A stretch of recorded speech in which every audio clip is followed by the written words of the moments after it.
প্রিয় শিক্ষার্থী বন্ধুগণ, আমন্ত্রণ জানাচ্ছি বিএসবি কেমরান উচ্চশিক্ষা দেশ বিদেশ অনুষ্ঠানে। আপনারা জানেন, নিয়মিত এই অনুষ্ঠানের মাধ্যমে আমরা দেশে এবং বিদেশে উচ্চশিক্ষার বিভিন্ন বিষয় নিয়ে কথা বলি। আজ আমরা কথা বলতে চাই বাংলাদেশের উচ্চশিক্ষার বর্তমান অবস্থা এবং ভবিষ্যৎ সম্ভাবনা নিয়ে। আর এই বিষয়ে কথা বলার জন্য আমাদের মাঝে উপস্থিত আছেন কুষ্টিয়া বিশ্ববিদ্যালয়ের ইসলামিক বিশ্ববিদ্যালয়ের সম্মানিত অধ্যাপক ইংরেজি বিভাগ জনাব ডক্টর রশিদ আসকারী। স্যার, আমরা আপনাকে স্বাগত জানাই এই অনুষ্ঠানে। এবং আপনি শিক্ষার পাশাপাশি গবেষণা এবং লেখালেখি নিয়ে অনেক ব্যস্ত থাকেন আমরা জানি, এবং তার বেশিরভাগ কলামগুলি আপনি লিখে থাকেন আমাদের দেশের বর্তমান শিক্ষা ব্যবস্থা নিয়ে। তা আমরা আপনার কাছে জানবো যে বর্তমানে বাংলাদেশে যে 38টি সরকারি বিশ্ববিদ্যালয় এবং 95টির মতো বেসরকারি বিশ্ববিদ্যালয় রয়েছে, তাদের শিক্ষার বর্তমান অবস্থাটি কী আছে, এবং সরকার যে পর্যায়ক্রমে অ্যাক্রিডিটেশন কাউন্সিল, হায়ার এডুকেশন কমিশনের মাধ্যমে গঠনের মাধ্যমে শিক্ষাকে এগিয়ে নিয়ে যেতে চাচ্ছে, এই বিষয়টির সাথে আপনারা কতটা জড়িত আছেন বা কিভাবে কাজগুলো এগিয়ে নিয়ে যাচ্ছেন? আপনাকে ধন্যবাদ আমাকে এই অনুষ্ঠানে আহ্বান জানাবার জন্য। হায়ার এডুকেশন নিয়ে আমরা যদি কথা বলতে চাই, তো এই মুহূর্তে যদি আমরা বাংলাদেশের হায়ার এডুকেশনের দিকে তাকাই, তো আমি বলবো যে বর্তমান সরকারের ডাইনামিক লিডারশিপে there has been a revolutionary change at the tertiary level education in Bangladesh. আমি যদি একটি উদাহরণ দেই, যেটি হেকেপ আমরা বলছি, higher education quality enhancements project, এর মধ্য দিয়ে আমাদের বর্তমানে আমাদের 38টি সরকারি বিশ্ববিদ্যালয় এবং প্রায় 95টির মতো বেসরকারি বিশ্ববিদ্যালয়ে ব্যাপক রকমের কোয়ালিটি অ্যাসুরেন্সের কাজ, এনহ্যান্সমেন্টের কাজ হয়েছে। এবং আমি নিজেও সৌভাগ্যক্রমে আমি Islamic university institutional quality assurance সেলের ডিরেক্টরের দায়িত্ব গত 1.5 বছর ধরে পালন করছি। সেই সুবাদে সরকারের হায়ার এডুকেশন পলিসি নিবিড়ভাবে পর্যবেক্ষণ করবার আমার সুযোগ হয়েছে, কাছ থেকে দেখেছি। এবং আমি যতটুকু জানি যে এটা খসড়া পর্যায়ে আছে অ্যাক্রেডিটেশন কাউন্সিল, এবং এটা যখন একটা পাস হবে, একটা অ্যাক্রেডিটেশন কাউন্সিল তৈরি হবে এবং তারা ক্লোজ মনিটরিং করবে। যেমন বিশ্ববিদ্যালয়ের কোয়ালিটি এডুকেশন নিয়ে অনেক কাজ হয়েছে, আগেও হয়েছে, কিন্তু আমাদের কোয়ালিটিটা আমরা নিজেদেরকে সেলফ অ্যাসেস করব কি করে।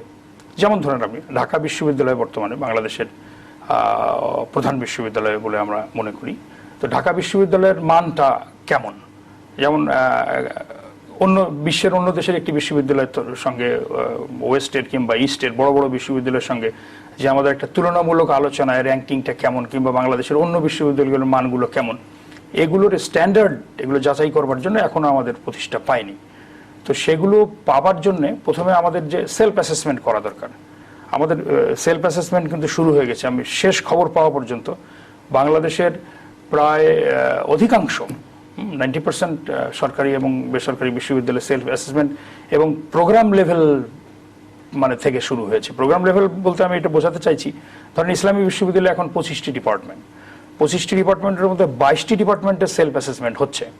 সেলফ অ্যাসেসমেন্টের কাজটা হচ্ছে এই যে আমরা নিজেরা আমাদের সিলেবাস, কারিকুলাম ডিজাইন, আমাদের রিসার্চ অ্যান্ড এক্সটেনশন, আমাদের স্টাফ টিচিং কোয়ালিটি, এগুলো আমরা নিজেরা অ্যানালাইজ করব। অ্যানালাইজ করে এটা একটা রিভিউ করাবো। এটা প্রতিটি বিশ্ববিদ্যালয়ে তারা নিজস্ব একটা স্ট্যান্ডার্ড মেইনটেইন করবে, অ্যাজ ওয়েল এজ সারা বাংলাদেশের সব ইউনিভার্সিটিগুলোর সাথে এটা তুলনামূলক চিত্র থাকবে, তুল্যমূল্য বিচার হবে, একই সাথে সমমানের যে বিশ্ববিদ্যালয় সারা পৃথিবীতে তাদের সাথে। এবং এইভাবে যদি র্যাঙ্কিংটা তৈরি হয়, তাহলে দেখা যাবে যে বাংলাদেশের অনেক ইউনিভার্সিটি কিন্তু টপ র্যাঙ্কিং এর কাছাকাছি চলে। For sure, you can take it for sure.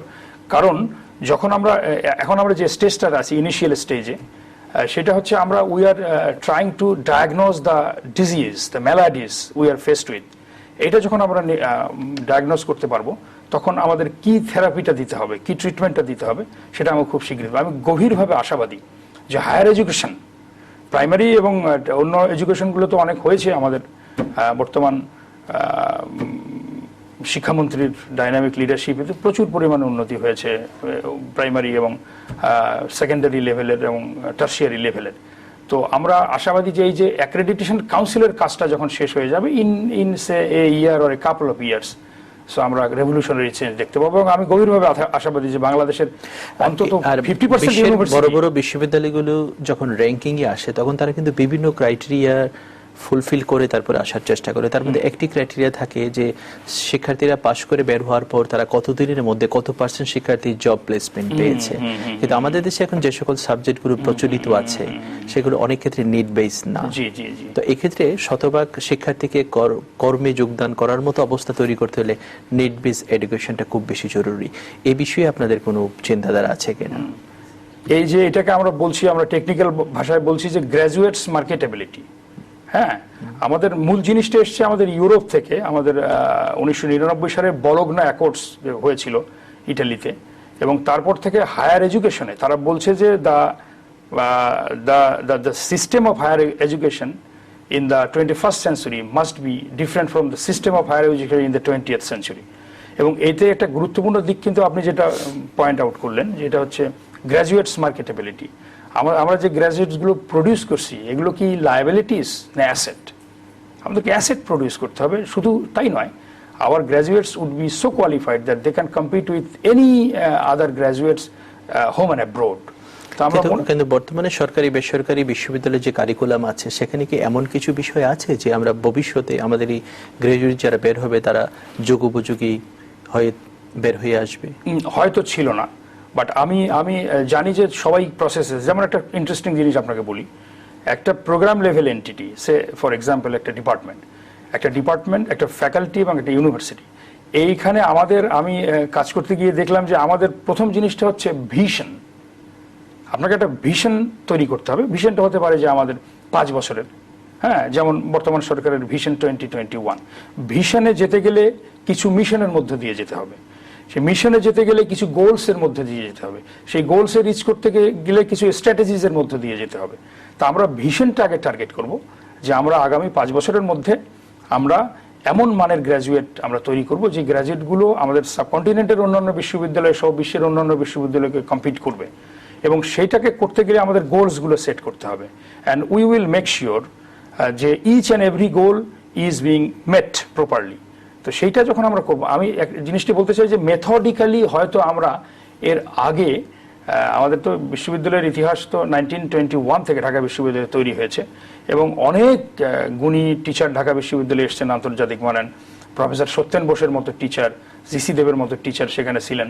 তো তারা কিন্তু সার্বিক মানটা, হ্যাঁ, সিস্টেমেটিক্যালি, মেথডিক্যালি এবং একটা অর্গানাইজড ওয়েতে ওইভাবে যাওয়ার সুযোগ হয়নি, যেটা হেকে পাশবার পর থেকে হয়েছে। ঠিক আছে, এবং আমি যতটুকু জানি যে বর্তমান প্রধানমন্ত্রী জননেত্রী শেখ হাসিনা হায়ার এডুকেশনের এই ব্যাপারটিকে, অ্যাক্রেডিটেশন কাউন্সিলের ব্যাপারটিকে সাংঘাতিক গুরুত্ব দিয়েছেন। উনি বলেছেন যে আমাদের যে ভিশন 2021-এর অন্যতম প্রধান গোল হচ্ছে আপনার অ্যাক্রেডিটেশন কাউন্সিল এবং হায়ার এডুকেশন এনশিওর করতে হবে, so that our graduates can compete with any other graduates in the world. তো সেই প্রসেসটা এই মুহূর্তে উনি যথার্থ উপলব্ধি করেছেন যে 41 সালের মধ্যে বাংলাদেশকে যদি উন্নত বিশ্বের কাতারে নিতে হয় তাহলে শিক্ষাকে সবচেয়ে বেশি গুরুত্ব দিতে হবে, নো অল্টারনেটিভ টু ইট, এবং উনি সেই কাজটি করতে যাচ্ছেন। বিকজ রিসার্চ এন্ড এক্সটেনশন ছাড়া আমাদের দেখেন রকমারি প্রবলেম।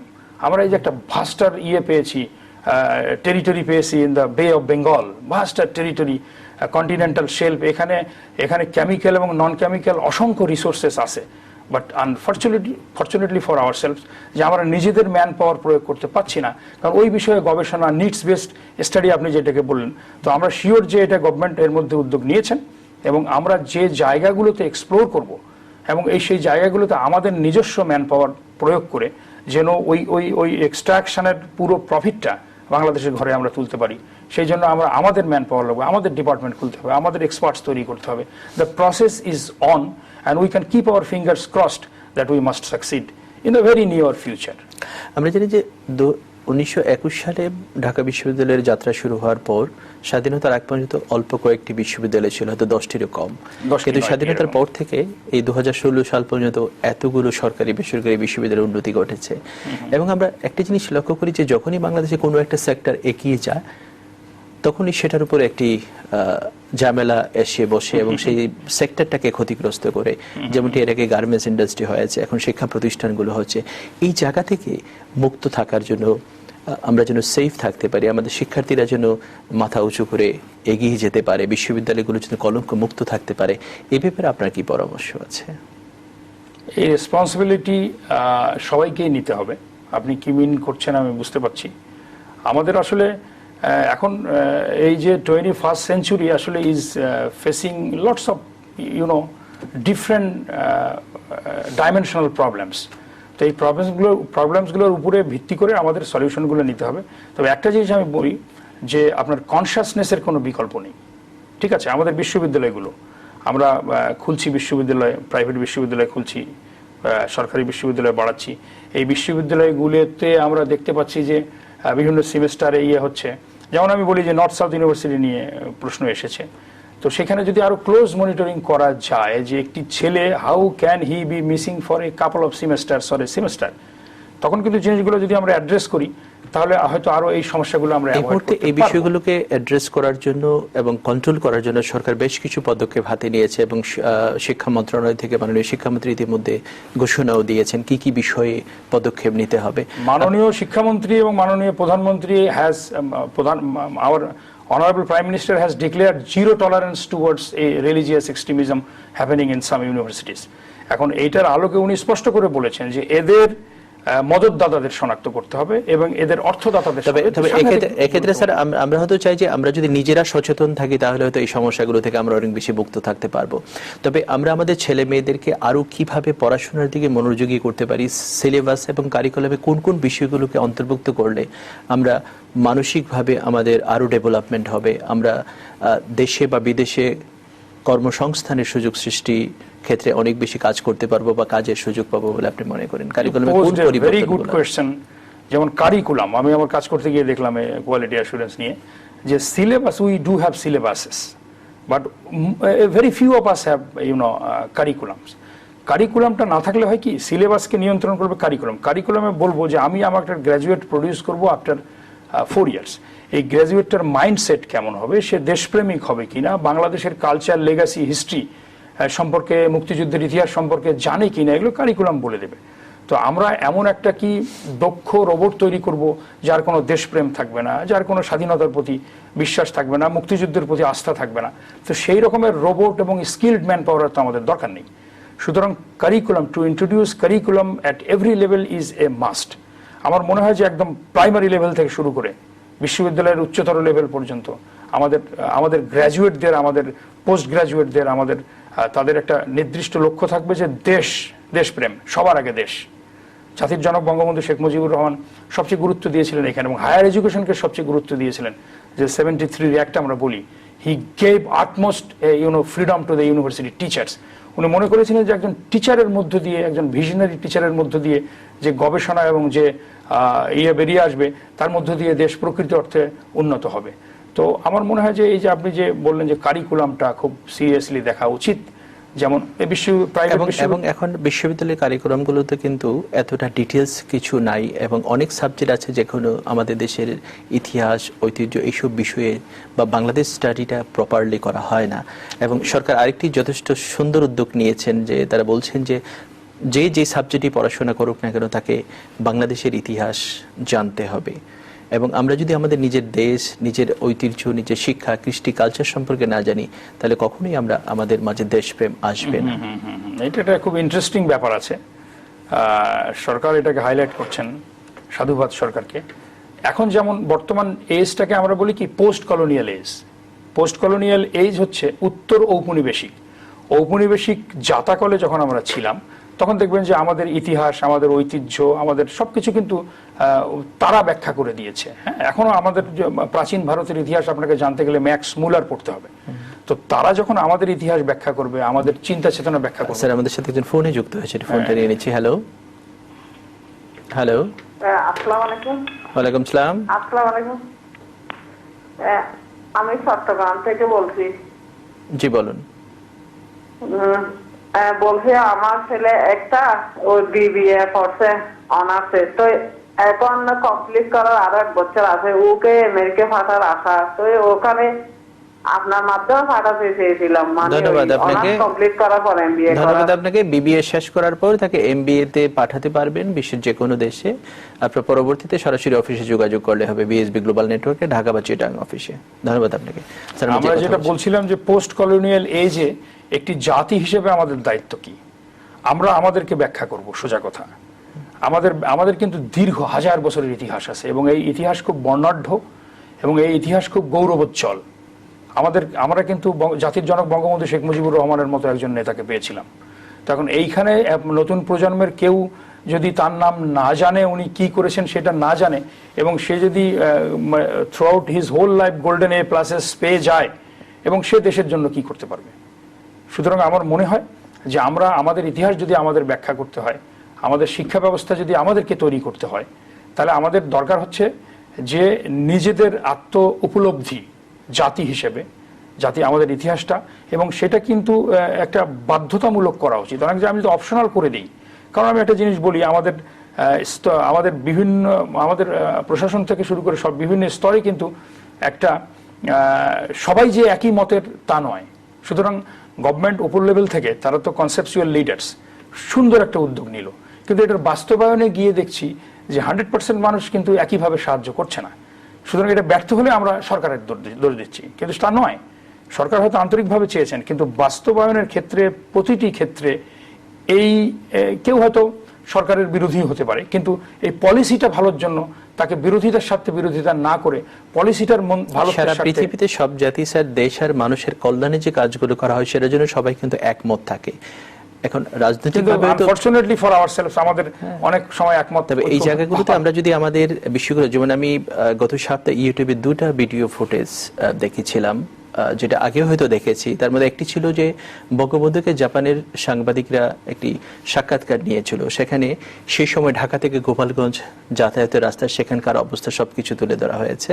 পাশাপাশি যে জাতিসংঘে উনি যখন প্রথম বাংলায় ভাষণ দিয়েছিলেন তখন যে কথাগুলো বলেছিলেন, সেগুলো যদি এই 2টা বিষয় যদি এই প্রজন্মের মানুষরা জানে, তাহলে বুঝতে পারবে যে 71-এর পরের বাংলাদেশের অবস্থাটা কি ছিল, আজকের কতটা ডেভেলপমেন্ট হয়েছে, এবং সেই সময় বঙ্গবন্ধু আমাদের দেশ, আমাদের শিক্ষা, শিল্প, সংস্কৃতি নিয়ে কতটা উচ্চ সুরে কথা বলেছিলেন জাতিসংঘের সেই মহান অধিবেশনে। তো এখন কত ভালো পর্যায়ে আসছে। তো এগুলো যদি মানুষ জানে, তাহলে কিন্তু দেশপ্রেম আসবে তাদের মাঝে, এবং এই বিষয়গুলো নিয়ে, দেশের স্বার্থে, মানুষের স্বার্থ সংশ্লিষ্ট বিষয়গুলো নিয়ে কারো কোনো দ্বিমত থাকার কথা না। আমি একটু এটা বলি যে বঙ্গবন্ধু ওয়াজ এ গ্রেট ভিশনারি লিডার। বঙ্গবন্ধুর কিন্তু এই 2-10 বছরের চিন্তা ছিল না, 1000 বছর পর দেশটি কোথায় নিয়ে যাব আমরা। যার দরুন বঙ্গবন্ধু, আমরা বলছি না যে এই বঙ্গবন্ধু আপনার এই যে এখন সন্ত্রাসবাদ চলছে বিশ্বব্যাপী, বঙ্গবন্ধু সন্ত্রাসবাদের বিরুদ্ধে সর্বদা সোচ্চার ছিলেন, এবং বিশেষ করে ফিলিস্তিনিদের যুদ্ধে, ইসরায়েলের বিরুদ্ধে ফিলিস্তিনিদেরকে বাংলাদেশ থেকে উনি চা পাঠিয়েছিলেন, এবং বলেছিলেন যে আমাদের বাংলাদেশ যত ক্ষুদ্রই হোক না কেন, সর্বদাই সন্ত্রাসের বিরুদ্ধে, জঙ্গিবাদের বিরুদ্ধে এবং আন্তর্জাতিক সন্ত্রাসের বিরুদ্ধে, এবং এই জন্যই কিন্তু একটা উন্নত একটা অংশ বিশ্বের তার বিরুদ্ধে দাঁড়িয়েছিল। আর তার বঙ্গবন্ধুর রক্ত এবং রাজনীতির সুযোগ্য উত্তরাধিকার বর্তমান জননেত্রী শেখ হাসিনা, ইনিও কিন্তু দেশকে, আমাদের কালচারকে আন্তর্জাতিক মাত্রায় নিয়ে যেতে চান। আমি প্রমাণ দিই আপনাকে, বঙ্গবন্ধু জাতিসংঘে বাংলায় ভাষণ দিয়েছিলেন, আর এই বাংলা ভাষাকে জাতিসংঘের অফিসিয়াল দাপ্তরিক ভাষা করবার প্রথম উদ্যোগ নিয়েছিলেন কিন্তু জননেত্রী শেখ হাসিনা, এবং এটা খুব সহসায় হয়তো সেটা বাস্তবায়ন হবে। স্যার, আপনাকে অনেক অনেক ধন্যবাদ স্টুডিওতে এসে সময় দেওয়ার জন্য। এবং আমরা সবশেষে একটি কথা বলতে পারি, বঙ্গবন্ধু কিন্তু খুব চমৎকারভাবে বলেছিলেন, তোমরা মানুষকে ভালোবাসো, মানুষ তার ভালোবাসার প্রতিদান দেবে। এবং স্বাধীনতার সময় কিন্তু এটি প্রমাণিত হয়েছিল, ওনার ডাকে দেশের 30 লক্ষ মানুষ শহীদ হয়েছিল, রক্ত দিয়েছিল, দেশকে স্বাধীন করেছিল।